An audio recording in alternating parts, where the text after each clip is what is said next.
So I'm just going to get going because I think we run the risk of running out of time. So the first presenter today is going to be Xinyang Zhao, or Zhao Xinyang, and Pengfei over there is going to be observing. Thanks, Michael. Thanks, ADM+S, for giving me this opportunity to share my recent research. I changed the title a little bit to make it simpler. My topic is virtual reality live streaming in China, mandated distance and the civilized body. It's about VR, and today we have a lot of research about artificial intelligence. But a decade ago, VR is a very trendy topic, and a lot of research from media, from career studies come into this field. And then we have NFT, and then we have metaverse. Today we talk a lot about AI, but VR seems like as a advanced technology, and so new technology, which is less hot today. So I hope my research can make some insights for the reasons, to deep the reasons why VR is less hot anymore. So I just briefly introduce the background of my research. In 2021, ByteDance, the parent company of Douyin, the Chinese version of TikTok, acquired and fully owned Pico, a VR manufacturing company with the aim of establishing a live streaming platform that caters to both VR and mobile users. Leveraging the support of Pico and its VR ecosystem, Douyin has developed a 360-degree immersive broadcast platform known as VR live streaming. Because of my survey of VR, I was very excited to do this research about Pico's VR live streaming. Because up to date, it should be the first and the only real person VR live streaming in the world. Last year, after the use of Pico, what surprised me was not how good or accurate the experience was, but but as a hardcore technology, advanced technology. In this technology, a lot of females H-ball content in it. So H-ball content is in Chinese it's 插边视频. It's a kind of sexual live streaming under the regulation of Chinese censorship and regulation. So the platform of VR live streaming is full of female streamers and they're showing off body parts. This really surprised me, not only because platforms in China normally have very strict regulation on this kind of content, but in the early of last year, Chinese government helped to build a digital civilization which is subject to Chinese tradition and culture. I think from the last panel, Michael has explained a lot, announced the discussion about what is digital civilization. So I won't spend more time to unpack this term, but it's sort of like a civilization in the digital realm should be aligned with Chinese tradition and culture. So a question came up to my mind: is VR live streaming in China civilized enough to answer the calling of building a digital civilization?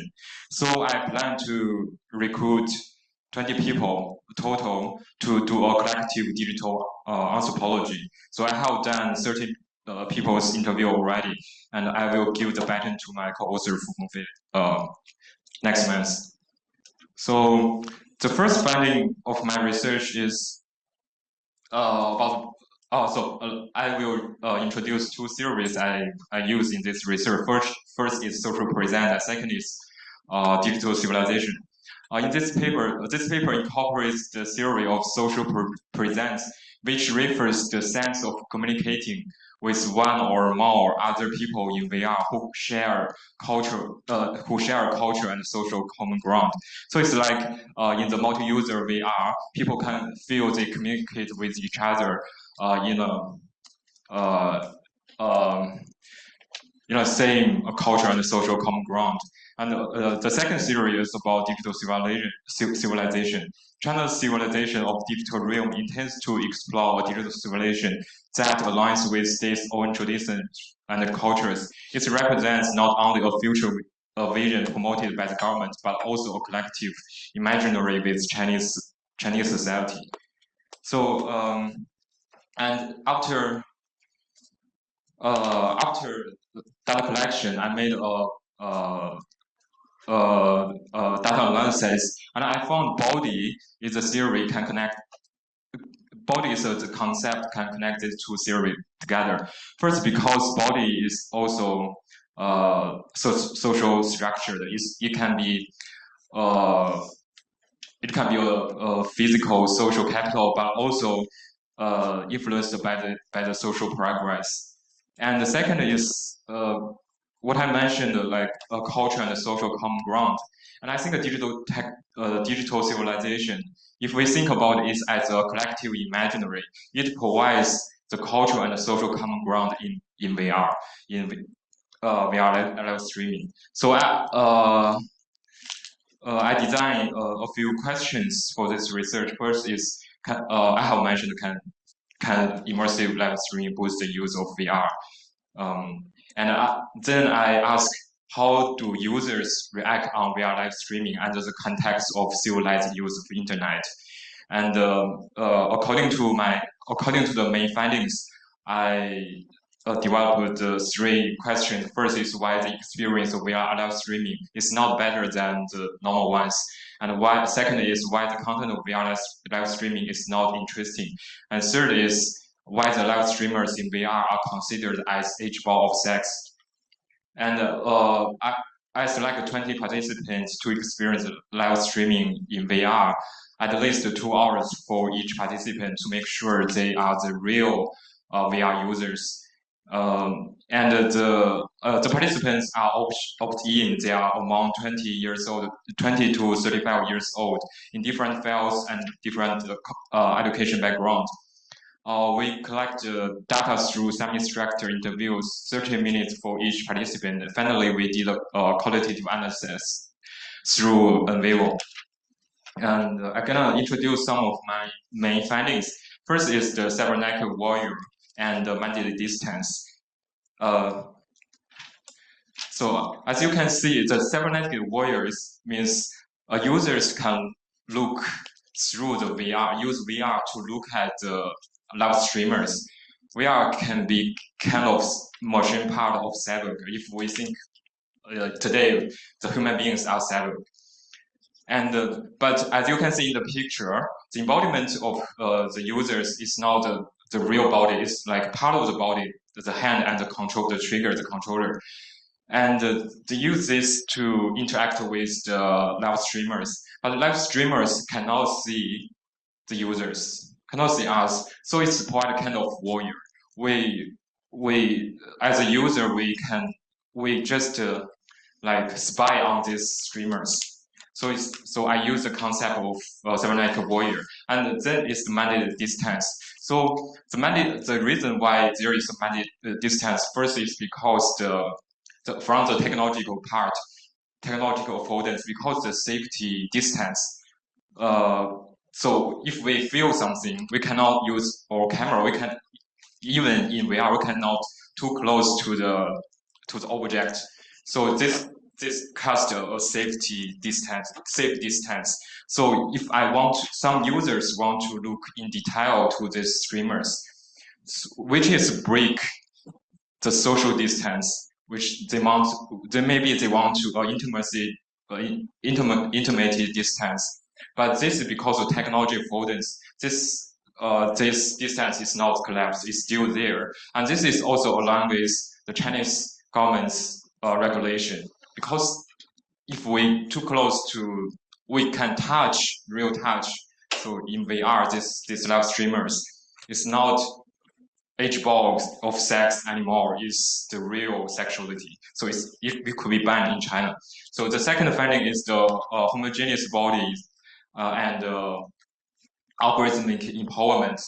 The reason of homogeneous body because this people acquired beta downs acquired VR. They want to make more money from VR. They want more people to buy the VR devices. So the live streamers want to make money. So they find the platform is full with the HBAL videos, from which body serve as the main source of income for streamers. And so this make the empowerment of Douyin's beta downs algorithm because the content they are all the same. So if we have algorithm to empower it, to recommend to it, but all the content are the same. Also, the users afraid that those kind of content algorithm can pollute their Douyin or their Douyin account because they are linked together. If we search VR a lot, what recommend to them is not really about VR, but about this kind of age-ball content, female body. And the third finding is vulgar stigma and the civilized body. In this morning, one of the scholars talk about the Kuaishou, another short video platform. So she about 10 years ago, she used the term vulgar. She think, and some of my participants they said we are live streaming in Douyin remind him the content of Kuaishou in 10 years ago. So the quality of this is not good enough. And from the civilized scope and users can also use their civilized body as a scope to look into these live streamers. As one participant said, people like me from Qing Dynasty could not like them flirting man in the public. So Qing Dynasty is is the last federal dynasty in China. So it's it's not meaning he's really from Qing Dynasty, but he sort of conservative. He sort of keep the tradition of Chinese culture. So he also use this kind of scope to judge the live streamers, which further contributes to the stigmatization of VR streamers. And this is my discussion and conclusions. So I think this case study can reflect the platform and user co-governance, which subject to digital civilization, because from the cultural policy it influence users to use their virtual or cultural models to look at this, to critique this kind of content. Also, the platform under the government's regulation, they don't discard this kind of platforms, but they also want to use this kind of platforms to make money, to sell more VR devices. So this make a lot of contradictions, which I'm gonna explore further. So okay, that's my presentation. Thanks. So the next speaker is online. Good afternoon, everyone. I'm Guo Zixin, and it's an honor to be here at this year's CIRC conference to discuss digital tools in work and life. We are so sorry for not being able to attend the conference due to some exams. My co-author Jiawen and I are both juniors from the School of Media and Communication at Shenzhen University in China, and we share a keen interest in research on digital technology and platform governance. And today, what we want to share is just one small phenomenon with the broader digital tool market. Our focus is on the use of embedded AI tools in office software, a practical topic related to the work context. As young and relatively inexperienced researchers, we appreciate your understanding and patience to our immaturity and disfluency in English. Okay, now let's begin with the concept of the work context. The concept of the work context is broad and deeply integrated into our daily lives. Whether we are handling company documents, completing school assignments, writing research papers, or creating novels, we often find ourselves saying, yes, I'm working. Clearly, this is not a leisurely or aimlessly context. Thus, people increasingly rely on assistive tools to simplify workflows and enhance efficiency. Recently, these needs have been met with rapid and dynamic experimentation with intelligent and disruptive technologies, specifically the integration of generative AI tools into office software, closely engaging them in the work and daily lives of people.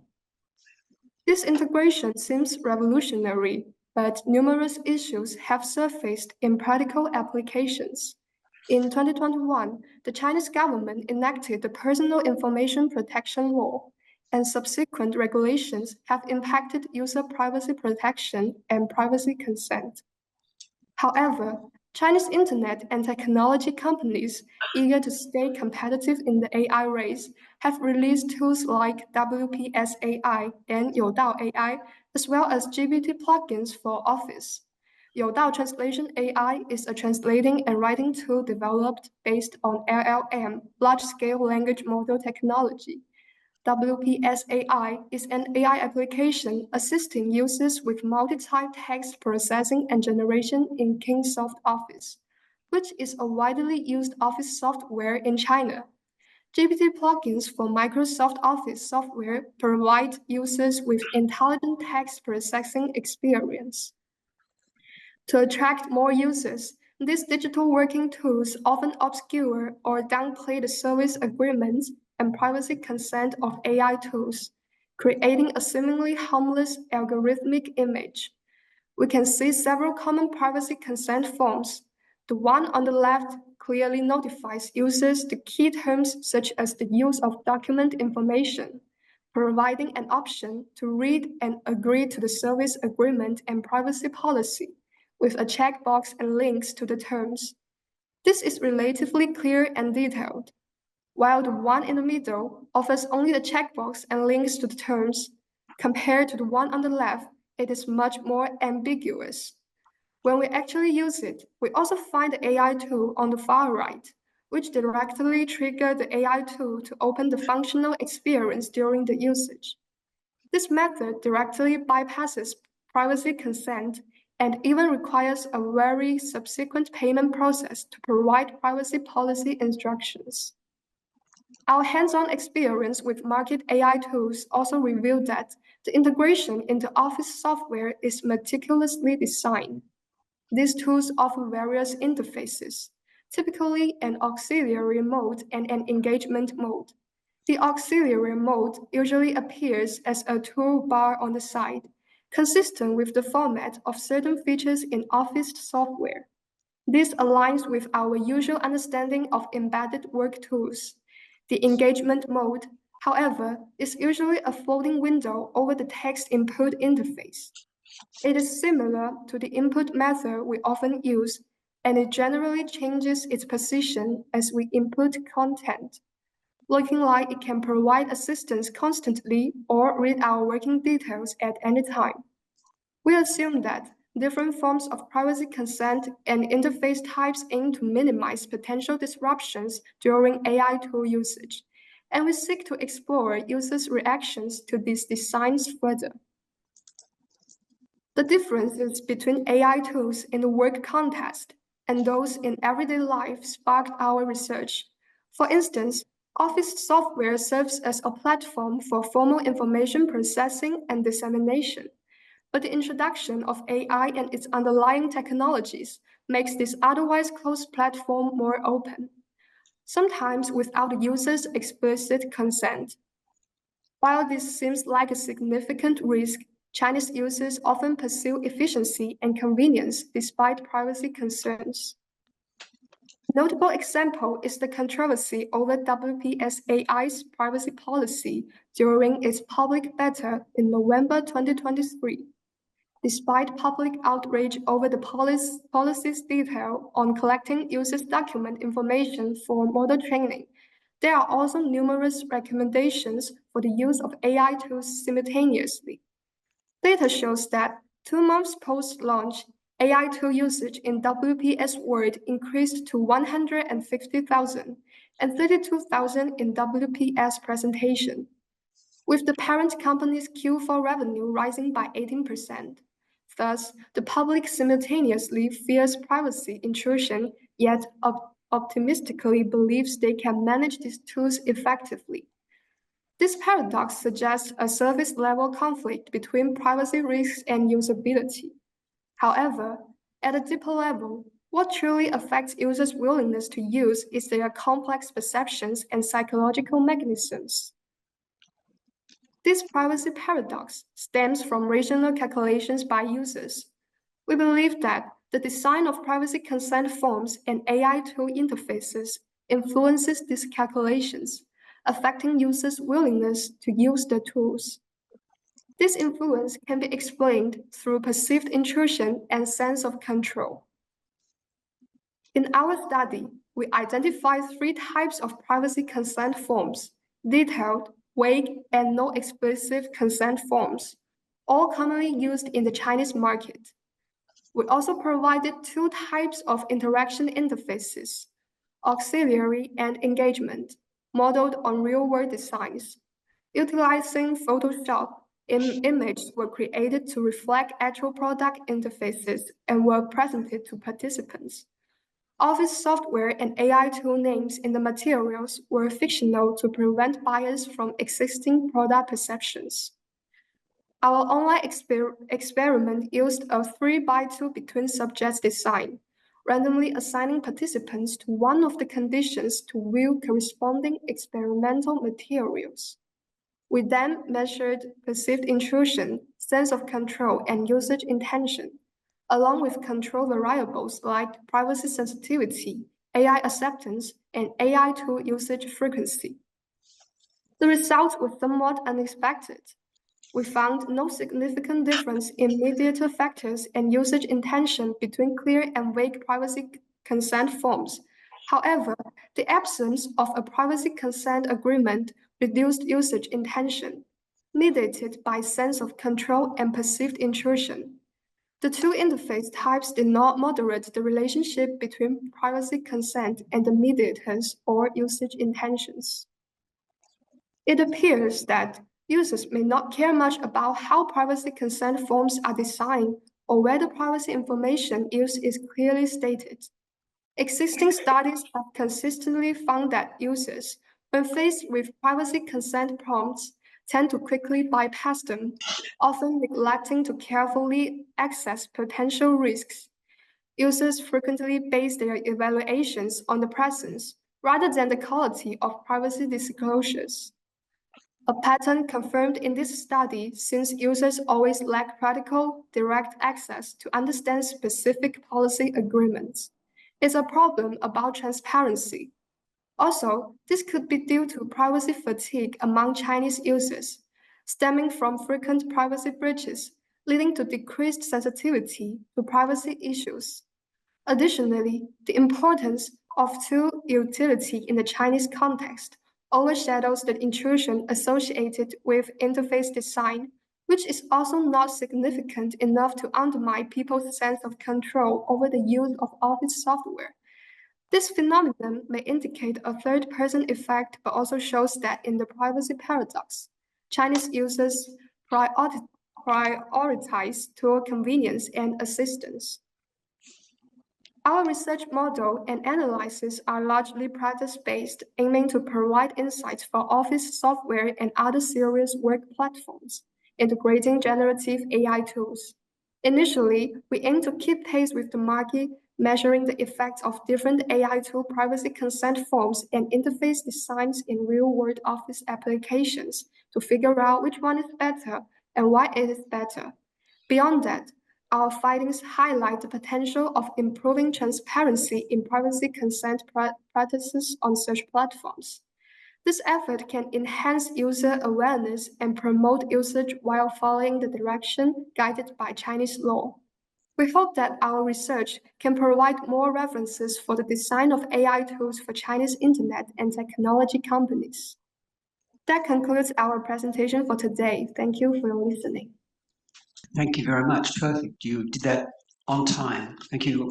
Much appreciate that. And now we're going to go back to we're going to try and find the second speaker is Yingwei. Ladies and gentlemen, good afternoon. My name is Yufan, and I'm a graduate student at the School of Television Communication University of China, where I dive into fascinating realms of algorithmic ethics and platform studies. Today, I stand before you with a heart full of excitement and mind brimming with insight to share. The topic of my presentation, the right to connect for seniors, why the senior digital divide divides Chinese society in the context of ADM, touches upon a crucial juncture in our digital age where technical advancements are simultaneously uniting and sectioning us. I will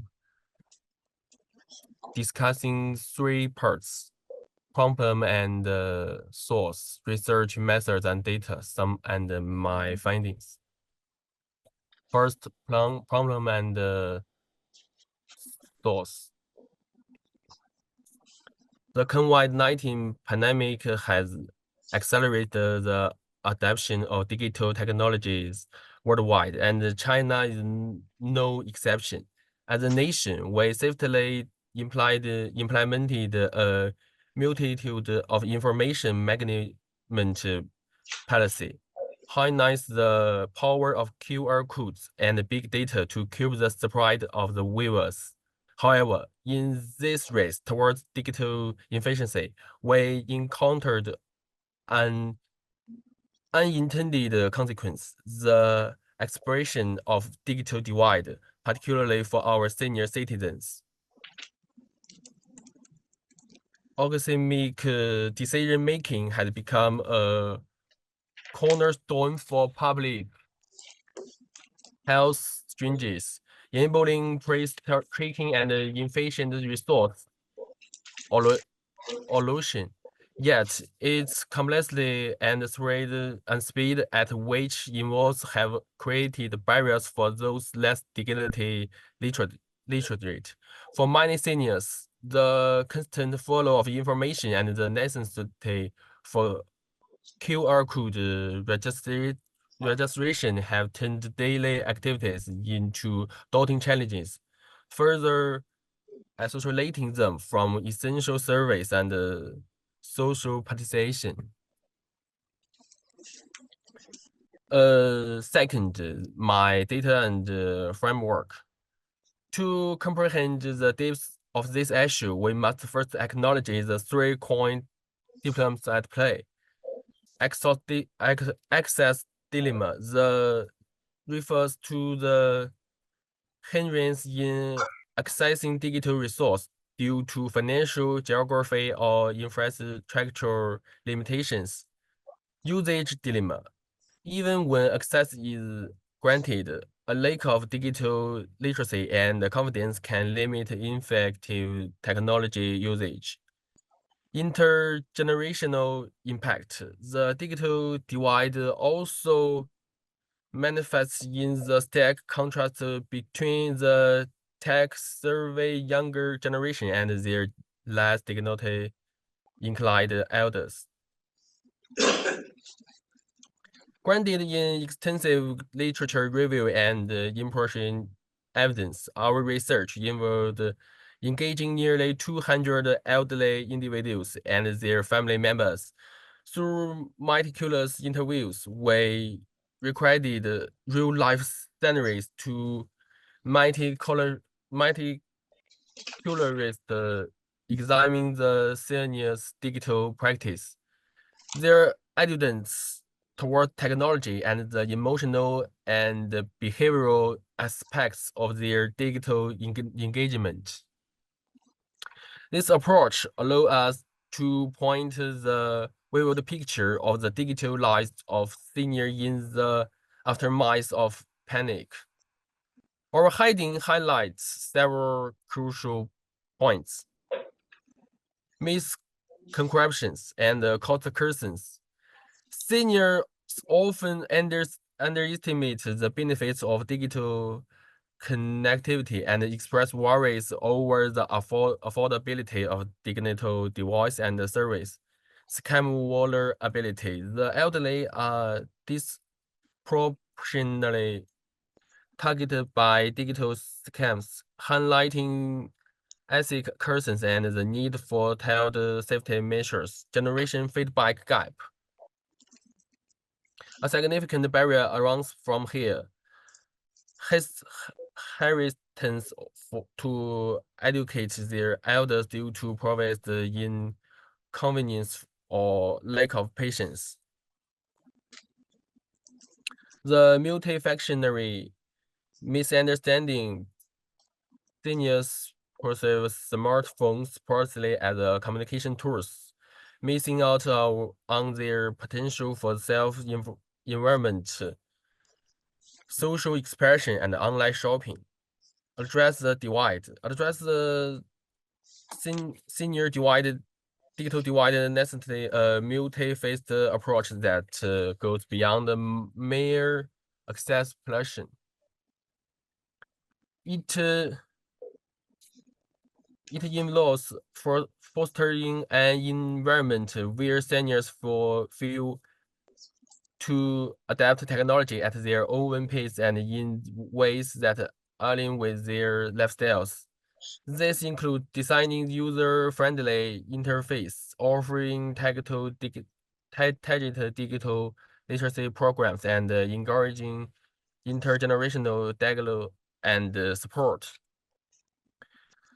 The access dilemma is this refers to hindrance in accessing digital resource due to financial, geographic, and infrastructure limitation. User dilemma, even when access is granted, a lack of digital literacy and confidence can limit effective technology usage. International graduation impact is the digital divide also manifests the stark contrast between the tech-savvy younger generation and their less digital enlightened elders. Conclusion: as we negative the post-pandemic world, the right to connect for seniors is not just a matter of technological access. It's a fundamental right to participate fully in society. By acknowledging the unique challenges faced by our elderly population with the connect of ADM, we can work towards creating a more inclusive digital landscape where no one is left behind. It is through understanding and addressing these divides that we can truly harness the potential and technology to unite rather than divide our communities. Thank you for your petition, and I look forward to your discussion and any questions you might have.